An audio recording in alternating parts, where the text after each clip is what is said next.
Okay, hello kids. In our last lecture, we have completed the heating effect or the Joule's law. So today's session is about the numericals which are based on heating effect of electric current, that is Joule's law. Also, we would complete electrical power which is related to heating effect. Okay, so let's begin. So what was the heating effect or the Joule's law, if you remember? Okay, so there was a formula for Joule's law, I square RT. Also it was VIT, and also it was V square T upon R, isn't it? Okay, where I is current, electrical current, R is resistance of the conductor or the coil, T was the time for which the current is passed, V is the potential difference in your circuit, domestic circuit, or the potential difference applied across a coil. Okay, and we have also used a technique or memory technique for this, if you remember, agar yaad ho to. Okay, so what was the memory technique? It was very simple. See, it started with I, right? I am standing between VT station. I am standing between VT station. So it would remind me of VIT. Heat equals to VIT. Then हमने क्या बोला था? That I am following the Indian Railway timetable. I square RT, Indian Railway timetable. Okay, and there is a rail ahar kind of right eatery over there, and there I am using rava sitting down. Okay, so that I can remember that it is upon R. Okay, and rava is very tasty, so that makes it V square T upon R. The answer which we will get, heat energy, right? So it will be in joules. Okay, now what is electric power and कैसे वो heat energy से related है, ठीक है. सो हमेशा याद रखना है that it is a 9th standard concept. Power is equal to work upon time. Rate of doing work is called as power. Okay, कौन कितने जल्दी काम करता है वो ज्यादा पावरफुल है, करेक्ट है ना. ओके, कितना काम करता है बिल्कुल इंपॉर्टेंट नहीं है, कितना जल्दी करता है तो फिजिक्स उसको ज्यादा पावरफुल बोलता है. So power is work upon time.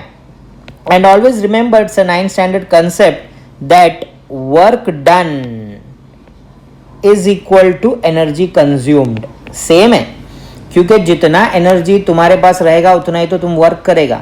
Why? Because energy is capacity to do work. Okay, energy क्या है? Capacity to do work. ठीक है, अब मेरे को एक बात बताओ दैट यहाँ पे हम लोग ने जूल्स लॉ के टाइम पे लिया था that work done by that electron और by the charge to move in a conductor was converted to heat energy.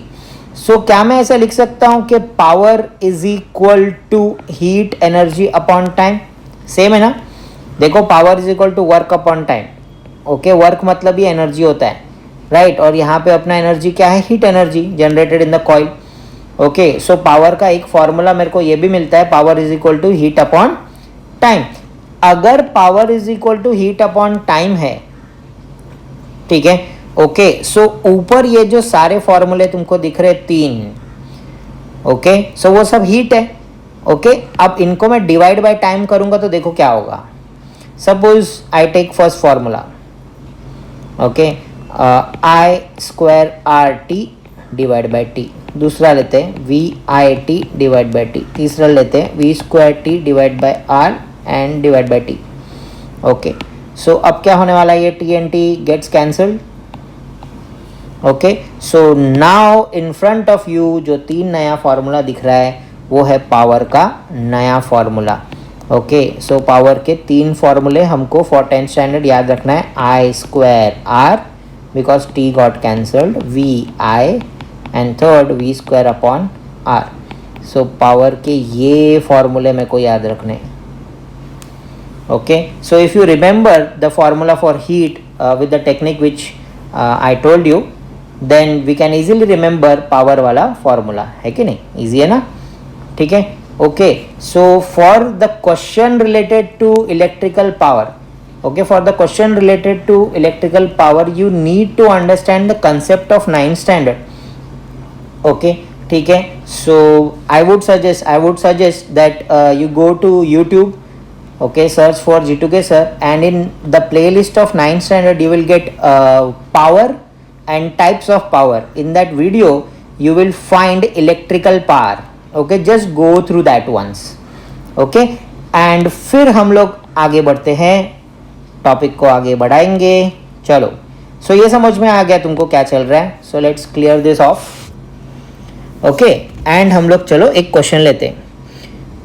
So it is question number 12A in your book.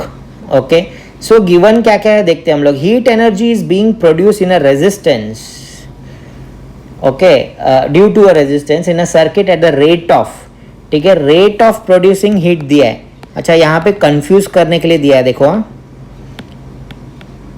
Rate of heat. जब भी कोई तुमको बोलेगा rate, okay, rate of energy, rate of heat, मतलब क्या बोल रहा है वो? पावर. और टेक्स्ट बुक में क्लियर कट वैट दिया है ना. पावर को किस में मेजर करते हैं हम लोग? वैट में मेजर करते हैं. तो जब भी वैट में कोई चीज दिया है तो बाय डिफॉल्ट हम क्या समझने का कि वो पावर है. ठीक है, करंट दिया हुआ है 3 ampere is flowing in a circuit, right. Question क्या पूछ रहे हैं वो लोग? टू फाइंड क्या है? To find is what must be the value of resistance, R ढूंढो. ठीक है, सो गिवन दिया है, टू फाइंड मुझे पता है, राइट. नेक्स्ट स्टेप क्या होता है? फॉर्मूला और फॉर्मूले. लेट्स कीप दिस फॉर्मूले एंड पावर के सारे फॉर्मूले लिख दो जितने आते हैं हमको. ठीक है, so power is equal to what? Power is equal to heat upon time. Power is equal to V I, क्योंकि वी आई टी था तो टी टी कट हो गया. पावर इज इक्वल टू, अभी अभी देखा था, याद है तुमको, I square R. Power is equal to V square upon R. और आंसर किस में आएगा? वैट में. ठीक है, अब 9th स्टैंडर्ड से थोड़ा न्यूमेरिकल्स के लिए खौफ होता है ना, डर होता है. Okay, so always remember that numericals करते टाइम हमेशा वही फॉर्मूला हमको यूज करना है जिसमें 2 अननोन नहीं रहेंगे. ठीक है, so find out a formula जहाँ पे मेरा रिक्वायरमेंट मीट भी हो रहा है और 2 अननोन नहीं है. ओके, सो कौन सा फॉर्मूला? देखो, चेक करते. पहला वाला किसी काम का है क्या? हीट और टाइम दिया है, let it be small T. सो नहीं दिया है, ये गॉन. करेक्ट है ना? ओके, दूसरा वाला फॉर्मूला देखो, वी आई पी है ना, P is equal to V आई.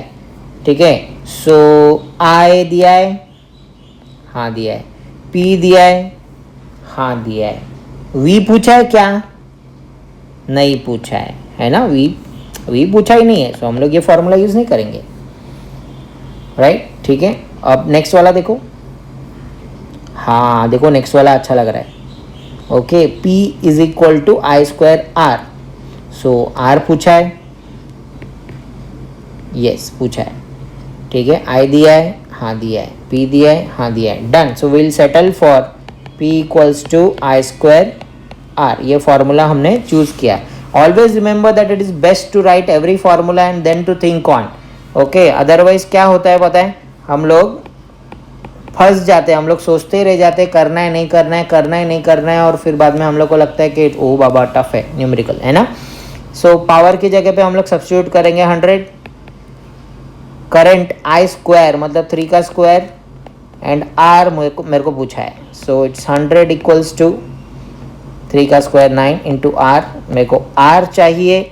सो अगर आर चाहिए, जनरल मैथ्स, आर मेरे को चाहिए, तो मैं एक साइड में रखूंगा एंड 9 जो है यहाँ पे मल्टीप्लाई है, दूसरे साइड जाएगा तो डिवाइड होगा. सो आर इक्वल्स टू 100 अपॉन 9 आएगा, राइट. ठीक है, and if you calculate 100 divide by 9 तो तुमको डेसिमल्स में आने वाला है. सो समथिंग 11.11 मेरे को आ रहा है यहाँ पे. ठीक है, सो ओम्स. ओके, फाइनल आंसर तुमको लिखना है. तुमको पता है कैसे लिखते हैं? द वैल्यू ऑफ रेजिस्टेंस है ना, द वैल्यू ऑफ रेजिस्टेंस या given resistance is 11.11 ohms and always always always इसको बॉक्स में आपको डालना है, ठीक है. So this was your question number 1. Okay, let's go to question number 2. Let's go to question number 2. Okay, so ये है क्वेश्चन नंबर 12 का बी. 2 tungsten bulbs, there are 2 tungsten bulbs, 100 watt and 60 watt, okay, and they are in a parallel. Now we will require the concept of series and parallel here. Okay, so if you don't know it, then I would suggest go and watch a video on that, series and parallel. Okay, you should know what is series and what is parallel. Okay, by the way, अभी के लिए मैं तुम लोग को बता देता हूँ कि क्या क्या चीज़ें मेरे को यहाँ पे ज़रूरी है और जो चाहिए. ओके, ठीक है. सो मुझे दिया है दैट 220 वोल्ट का पोटेंशियल डिफरेंस है, ठीक है, एंड 2 बल्ब्स है मेरे पास एंड दोनों पैरेलल में कनेक्टेड है, ठीक है. हमेशा याद रखना पैरेलल में करंट जो है वो स्प्लिट होता है, राइट. फॉर एग्जांपल यहाँ से करंट ऐसे फ्लो होगा, ओके, करंट यहाँ तक जाएगा और स्प्लिट होगा in I1 and I2, isn't it. Okay, और फिर से इधर रीयूनाइट होगा, correct. So in parallel connection the sum of current है ना, I1 I2 is equal to I आता है, ठीक है. ये तुम लोग पढ़ चुके हो अपने 9th स्टैंडर्ड में, ठीक है. सो प्रॉब्लम तो आना नहीं चाहिए. सो ये सारा कुछ गिवन दिया है एंड टू फाइंड क्या बोला है, टू फाइंड बोला है how much current will flow in the main conductor. So I ढूंढने के लिए उन्होंने कहा है आई क्या होगा, ठीक है. सो मुझे इतना तो पता है कि करंट स्प्लिट हो रहा है, तो I1 प्लस I2 दोनों को ऐड करना है मेरे को, I मिल जाएगा. Okay, which formula will I use. Okay, power के इतने सारे फॉर्मूले में से मैं कौन सा यूज करूं, तो मैं यूज करूंगा इस बार power is equal to VIP, है ना, याद है VIP. ओके, ठीक है. सो VIP याद रखो, तो P is equal to VI, V is potential difference 220 use करूंगा मैं. ओके, करंट मेरे को मिल जाएगा. बट यहाँ पे देखो फॉर बल्ब 1 है ना, बल्ब 1 के लिए, फॉर बल्ब 1 हम लोग लेते हैं. Okay, power 1 is equal to V1 into I1, सही ना. बल्ब 1 के लिए 1 रहेगा ना सब जगह, राइट. सो पावर कितना है 100. What is V1 220. What is I1 I don't know. So I1 is equal to 100 upon 220, because यहाँ पे 220 मल्टीप्लाई है तो दूसरे साइड जाएगा तो डिवाइड होगा. ये 0 और ये 0 कट करेंगे हम लोग. I1 इज इक्वल टू आया 10 अपॉन 22 एम्पियर. इसको हम लोग ऐसे ही रखेंगे. क्यों सर ऐसे ही रखेंगे, बिकॉज हम लोग तो I1 प्लस I2 करने वाले हैं ना बाद में, तो why to solve, why to waste time. Okay, let's do it for bulb 2. So power 2, bulb 2 का पावर है ना, is equal to V2 into I2. Okay, power 2 is equal to potential difference for bulb number 2 into current which is flowing through bulb number 2. Okay, so power 2 is 60. What is potential difference 220. What is I2 I don't know. And here it's very important that in parallel connection always remember that potential difference is the same. potential difference दोनों के लिए same है. Okay, सो V1 V2 दोनों भी 220 volt होने वाले. Okay, ये तुमने 9th स्टैंडर्ड का कंसेप्ट है, right. So this is the concept over here. ये कंसेप्ट है 9th का जो हमने यूज़ किया, ठीक है. ओके, सो अब I2 इक्वल्स टू क्या आने वाला है 60 अपॉन 220. सो 0 0 कट 6 अपॉन 22 मैं ऐसे ही लेने वाला हूँ. ओके, ठीक है. और कट करने का टेम्पटेशन होगा इसको, लेकिन कट नहीं करना है. क्यों पता है, अभी इजी पड़ेगा देखो. So the total current which is flowing, total current in the main conductor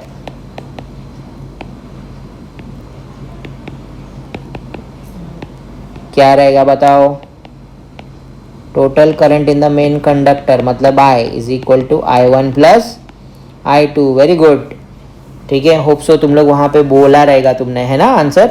okay, अच्छा लगता है बोला करो. Even if you can't see a teacher over there, but I would suggest कि if you speak, if you write, है ना, तो ज़्यादा याद रहता है. ओके, सो I1 के जगह पे क्या आएगा? 10/22. I2 के जगह पे आएगा 6/22. दोनों का डिनोमिनेटर सेम है तो 22 ऐसे ही लिखेंगे. 10 + 6 typical math 16/22. Cut it of. Okay, 2 के टेबल से जाएगा. 2 8 जा 16, 2 11 जा, राइट. 8 डिवाइड बाय 11 आएगा. 8 डिवाइड बाय 11 कर पाओगे ना तुम लोग? कितना आएगा? 0.727. 3 डिजिट तक जाना है. 2 डिजिट तक राउंड ऑफ भी कर सकते हो. मतलब if you want you can also write it as 0.73. ठीक है, so I am leaving it here 0.727 ampere. तुम्हारे टेक्स्ट बुक में 0.72 दिया है. Okay, so I don't prefer ऐसा वेग आंसर, 2 डिजिट वाला फालतू आंसर. ठीक है, सबसे अच्छा आंसर कौन सा है? 3 डिजिट में लिखो. ओके, अगर तुमको राउंड ऑफ करना है तो 2 डिजिट में राउंड ऑफ करो, बट टेक्स्ट बुक का आंसर इज रॉन्ग. 0.72 नहीं आता है. खुद डिवाइड करके देख लो if you want. 8 divide by 11 देखो कितना आता है. 0.727272 ऐसा रिकरिंग है, but in physics we don't write recurring answers, so answer will be 0.727 ampere. ठीक है, फिर फाइनल आंसर बॉक्स में लिखना है. समझ गया तुमको, है ना? बहुत इजी है, बहुत भयंकर इजी है. क्या क्या कंसेप्ट हम लोग ने 9th स्टैंडर्ड वाले यूज़ किए पता है? ये एक 9th स्टैंडर्ड से हम लोग ने लिया, that in parallel connection potential difference is same. और ये एक कंसेप्ट हमने 9th स्टैंडर्ड से लिया, देखो ये वाला. ओके, सो ये हमने 9th स्टैंडर्ड से लिया, दैट पैरेलल कनेक्शन में करंट जो होता है वो स्प्लिट होता है, बाय कॉमन सेंस स्प्लिट होता है. देखो, है ना? सो दोनों को ऐड करेंगे तो टोटल करंट मिलेगा. ठीक है, ओके. याद रखो, ऐसे बहुत सारे बुक्स में तुमको देखोगे तो डायरेक्टली वो लोग ने 2 बल्ब्स का पोटेंशियल सॉरी अपना पावर जो है ऐड कर दिया है. 100 + 60 160 वाट. ठीक है, डिवाइड बाय फिर वो 220.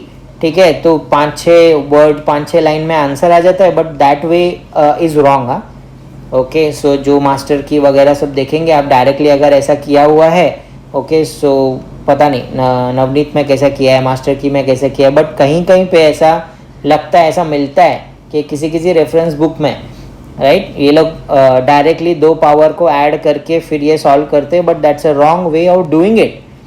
ओके, ठीक है. सो ऐसा नहीं करना है. आंसर उससे भी आता है, but I don't think so. The proper way is this. Okay, so चलो फिर आगे बढ़ेंगे. होप सो समझ में आया तुमको मस्त. एंड थर्ड 12 का C. Okay, who will spend more electrical energy? Who will spend more electrical energy? 500 watt का TV set, okay, which is working for 30 minutes. Okay, और 600 watt का heater which is working for 20 minutes. Okay, so कौन ज़्यादा energy खपाएगा? ठीक है, सो देख के यहाँ पे गैस वर्क करने का कोई ज़रूरत नहीं है. Okay, always analyse. ठीक है, ओके. सो यहाँ पे क्वेश्चन क्या है पता है? इलेक्ट्रिकल एनर्जी कंज्यूम्ड वाला क्वेश्चन है. ऑलवेज रिमेंबर दैट जब भी तुमको बोलेगा इलेक्ट्रिकल एनर्जी कंज्यूम्ड, ओके, जब भी हम लोग को ऐसा क्वेश्चन आएगा इलेक्ट्रिकल एनर्जी कंज्यूम्ड या bill, what will be the bill. ठीक है, सो हमेशा याद रखना फॉर्मूला क्या है? Power into time. ये 9th में भी था, बट पावर इन किलोवाट में होना चाहिए और टाइम किस में होना चाहिए? आवर्स में. ठीक है, अब जरा अपना गिवन ठीक से ध्यान देंगे हम लोग. ओके, फॉर टीवी पावर क्या है? 500 वैट्स. किलोवाट में कन्वर्ट करो. 500 डिवाइड बाय 1000 तो किलोवाट में आंसर आएगा. ओके, फिर अपना ये favourite step 0 0 cut 0 0 cut. Okay, 5/10 मतलब 0.5 किलोवाट. राइट है, ठीक है। ओके, टाइम कितना दिया है 30 मिनट्स, गलत है, गलत है, ठीक है। मिनट्स में नहीं होना चाहिए, आर में होना चाहिए। To convert minute into hour divide by 60। Okay, फिर अपना फेवरेट स्टेप 0 0 कट है ना, 3 1 जा 3, 3 2 जा 6, 1/2 आएगा। हाफ एन आवर, मैं सीधा हाफ एन आवर लिख लेता हूँ। हाफ एन आवर क्यों लिखा सर आपने? अरे इजी पड़ेगा बाद में। ओके, ऊपर भी अगर किलोवाट जहाँ पे लिखा है मैंने उस पे उसके जगह पे भी हाफ किलोवाट लिखते तो भी चलता, अच्छा होता, इजी पड़ता, ठीक है। बट अभी चलो लिख लिया है, doesn't matter. Okay, now for heater, power equals to 600 watt. तुमको मालूम है कितना आने वाला है, 0.6 किलोवाट आएगा। क्यों? डिवाइड बाय 1000 करेंगे हम लोग, है ना। ओके, और टाइम क्या आएगा बोलो? 20 मिनट्स लिखा है यहाँ पे। सो 20 डिवाइड बाय 60 आर होगा। 0 0 कट होगा, 1/3 आर आएगा। सही है ना? देख लो, चेक कर लो भाई। रॉन्ग किया तो इधर लिख लेना नीचे कि भाई सर आपने रॉन्ग किया, ठीक है। अच्छा, सो ये हो गया। फॉर्मूला मैंने यहाँ पे लिख लिया, देखो formula. Okay, let's solve, let's solve, ठीक है। सो पहले अपन क्या लिखेंगे? टीवी के लिए। Okay, so energy consumed, TV के लिए लिखते हैं अपन। Energy consumed is equal to power into time. Power is 0.5, right, 0.5 kilowatt. और ये आवर्स में आया, कितना आया बोलो? 0.5 डिवाइड बाय 2 करो, कितना आने वाला है? 0.2 2 ज़ा 4 एंड 2 5 ज़ा 10, 0.25 किलोवाट आर आएगा। चेक कर लेना भाई। Okay, and for heater check करो। फॉर हीटर, पहला तो फॉर टीवी था, for heater energy consumed equals to power into time. What is the power? 0.6 kilowatt. What is the time? 1/3 hours. ये देखो अभी इजी पड़ा ना, 3 1 ज़ा 3, 3 2 ज़ा 6, कितना आया? 0.2 किलोवाट आर। अब मेरे को बताओ कौन बड़ा है? 0.25 बड़ा है कि 0.2 बड़ा है? 0.25 बड़ा है कि 0.2 बड़ा है? अरे सर क्या जोक मार रहे हो? 0.25 बड़ा है ना, right. Okay, so final answer तो तुम लोग लिख सकते हो, तुमको आदत है, राइट, ठीक है। सो क्या आएगा? Who will spend more electrical energy? TV set will spend more electrical energy, है कि नहीं? एकदम इजी, राइट, ठीक है। सो स्क्रीनशॉट लेना है ले लो, बहुत काम का चीज़ है। और हम लोग जाते हैं अभी नेक्स्ट क्वेश्चन की तरफ। Okay, let's go with the flow and clear it. And the last question of your exercise, question number D, same ऐसे ही है, देखो, ठीक है। एन इलेक्ट्रिकल आयन, सो मेरे पास एक इलेक्ट्रिकल आयन है। Okay, electrical iron of 1100 watt, तो पावर दिया हुआ है 1100 watt. Okay, is operated for, time दिया है 2 आवर्स पर डे, ठीक है। What will be the electrical consumption expense for that in the month of April? So days दिया है मेरे को, ठीक है। अप्रैल में कितना डेज होता है पता है? 30 डेज होता है। ओके, अपने नकल्स में गिनते हो ना तुम लोग, जनवरी फरवरी, है ना। ओके, सो 30 डेज आता है, राइट, ठीक है। एंड रेट ऑफ एनर्जी दिया हुआ है, देखो रेट ऑफ एनर्जी दिया हुआ है ₹5 पर यूनिट। सो अगर ये मीटर 1 यूनिट दिखाता है तो बिल आएगा ₹5। Okay, so what is to find? To find is actually energy consumption, bill बताना है। ओके, ठीक है, बिल बताना है। इलेक्ट्रिकल कंजम्पशन एक्सपेंसेस, ओके, कितना एक्सपेंस होगा ये हमको डिटरमाइन करना है। फॉर्मूला वही आने वाला है, क्या आने वाला है? Electrical energy consumed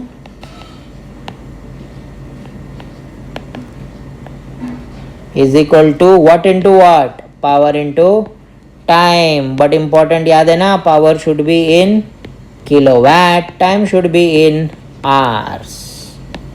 okay, so चलो सॉल्यूशन की तरफ चलेंगे. ओके, सो पहले फॉर्मूला लिख लेंगे हम लोग electrical energy. Same formula repeat. Okay, power, power किस में आएगा, किलोवाट में आएगा. किलोवाट में दिया है क्या, नहीं, तो कैसे करेंगे, वाट टू किलोवाट करने का रहेगा तो क्या करने का, डिवाइड करने का कि मल्टीप्लाई, सोचो, डिवाइड करने का, डिवाइड. ओके, डिवाइड बाय 1000 तो आंसर आएगा किलोवाट में. ठीक है, अब अपना फेवरेट 0 0 कट, 0 0 कट, कितना आया 1.1 kilowatt. Okay, time perfect hours में दिया है क्या, चेक करने का, हमेशा चेक करने का, हाँ दिया है. ओके, सो अब पावर है 1.1 किलोवाट, टाइम दिया है 2 आवर्स. बट क्या ये एक दिन के लिए बिल पूछ रहा है क्या, एक दिन के लिए निकालना है क्या हमको एक्सपेंस, नहीं, फॉर 30 डेज. अब दिमाग लगाओ, नॉर्मल यूनिटरी मेथड है मैथ्स का. ओके, एक दिन में अगर 2 घंटा चलता है तो 30 दिन में कितना चलेगा, तो क्या करने का, multiply by 30 days. Okay, so now you multiply, कितना आएगा 30 इंटू 2 60 और ये 1.1 किलोवाट आवर. ठीक है, डेसिमल और ये उड़ जाएगा, कितना आएगा 66. ओके, 11 6 होता है 66, एक डेसिमल और 10 गायब हो गया. सो किलोवाट आवर, किलोवाट आवर म्हणजे काय, युनिट्स, राइट, 66 यूनिट. ठीक है, ये क्या आया, ये आया कि अपना जो मीटर है, ओके, उसमें क्या लिखा हुआ आया, उसमें लिखा हुआ आया 66 kWh. ठीक है, अपना जो मीटर है उसमें ये लिखा हुआ आया. ठीक है, ओके, तो उसने ये फोटो खींचा, जैसे वो फोटो खींचता है ना, मालूम है, फोटो खींचता है, बिल के पास आता है. ओके, सो बिल में फोटो खींचा हुआ रहता है, KWH लिखा होता है, कभी ध्यान देना. ओके, सो अभी फाइनल आंसर निकालेंगे हम लोग. ओके, एक्सपेंस निकालेंगे, electrical consumption expense equals to, कितना यूनिट मेरे को पड़ा, 66 यूनिट्स, मल्टीप्लाई बाय ₹5. क्यों, अरे भाई 5 रुपया एक यूनिट का वो बिल करता है, तो 66 यूनिट अपना मीटर घुमा तो कितना होगा, 6 5 30, 0 3, 6 5 30, 33.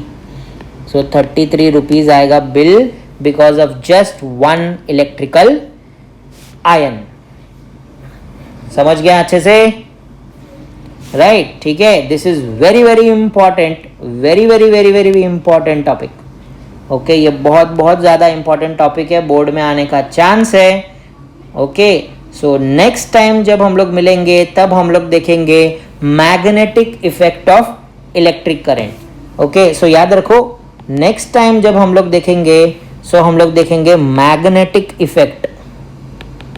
Okay, magnetic effect of electric current के ऊपर हम लोग थोड़ा बात करेंगे. अगर हो सके तो अपना टेक्स्ट बुक तुम लोग पढ़ के रखो तो बहुत अच्छा हो जाएगा, जल्दी समझ में आएगा. Okay, so bye bye, thank you very much, hope you understand everything जो भी हम लोग पढ़ा रहे हैं यहाँ पे. All the teachers are doing very very hard work for you all and hope to get a great success for you. Okay, so bye bye until we meet again soon with the magnetic effect of electric current. Bye.